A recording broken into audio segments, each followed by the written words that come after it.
சற்று முன் திமுகவில் இணைந்தார் செம்மலை. ஸ்டாலின் கொடுத்த முக்கிய பதவி.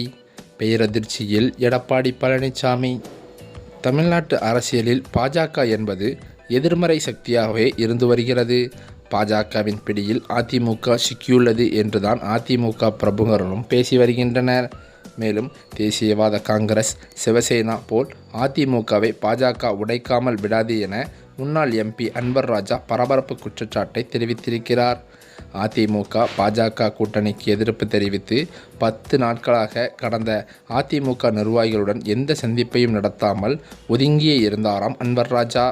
இந்த நிலையில் நேற்றைய தினம் முந்தைய தினம் காலை திடீரென அண்ணா அறிவாலயத்திற்கு சென்று இவர் திமுகவில் இணையப்போவது எடப்பாடி பழனிசாமிக்கு கூட முன்கூட்டியே தெரியாதாம். ஊடகங்களில் வந்த செய்திகள் மூலமாகவே அவருக்கு தெரிய வந்ததாகவும் சொல்லப்படுகிறது.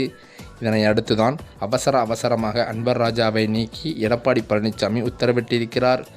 இந்த நிலையிலோ முதல்வர் ஸ்டாலின் முன்பு தேமுகவில் அன்வர் ராஜா இணைந்ததும் குறிப்பிடத்தக்கது. அவருக்கு உறுப்பினர் அடையாள அட்டை வழங்கப்பட்டு இதனைத் தொடர்ந்து அன்வர் ராஜா செய்தியாளர்கள் சந்திப்பில் கூறியிருப்பது கூட அதிமுக தன்னுடைய கொள்கையிலிருந்து தடம் புரண்டு பாஜகவின் கையில் சிக்கியிட்டது. பாஜக எந்த கட்சியுடன் சேர்ந்தாலும் அதை அழிப்பதுதான் அதன் நோக்கமே.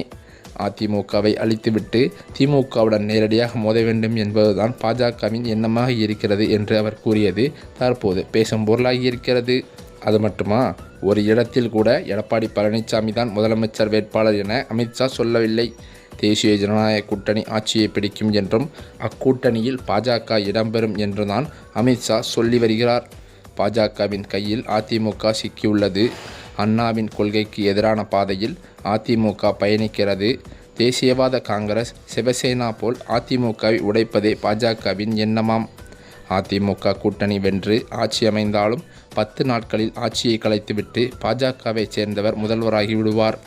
3 முறை பேட்டியளித்த அமித்ஷா ஒரு இடத்தில் கூட முதல்வர் வேட்பாளர் எடப்பாடி பழனிசாமி என்று கூறவில்லை என்பதுதான் நிதர்சனம். நான் தான் போரை நிறுத்தினேன் என்று ட்ரம்ப் கூறுவதைப் போல நான் தான் முதலமைச்சர் வேட்பாளர் என்று 10 நாட்களாக கூறி வருகிறார் எடப்பாடி பழனிசாமி. தமிழகத்தில் பாஜக என்பது ஒரு நெகட்டிவ் ஃபோர்ஸ். தமிழக மக்கள் ஒருபோதும் பாஜகவை ஏற்க மாட்டார்கள். திமுக ஆட்சியை தொடர வேண்டும் என மக்கள் விரும்புகிறார்கள். அது மட்டுமல்லாமல் முதலமைச்சர் ஸ்டாலின் அளவுக்கு நல்ல தலைவர் யாரும் அதிமுகவில் இல்லை.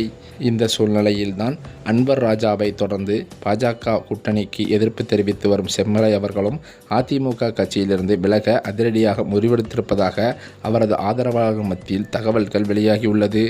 மேலும் இதற்காக விரைவில் அவர் ஸ்டாலின் அவர்களிடம் நேரடியாக சந்தித்து திமுகவில் இணைய உள்ளார் என்ற தகவலும் பரவி வருகிறது.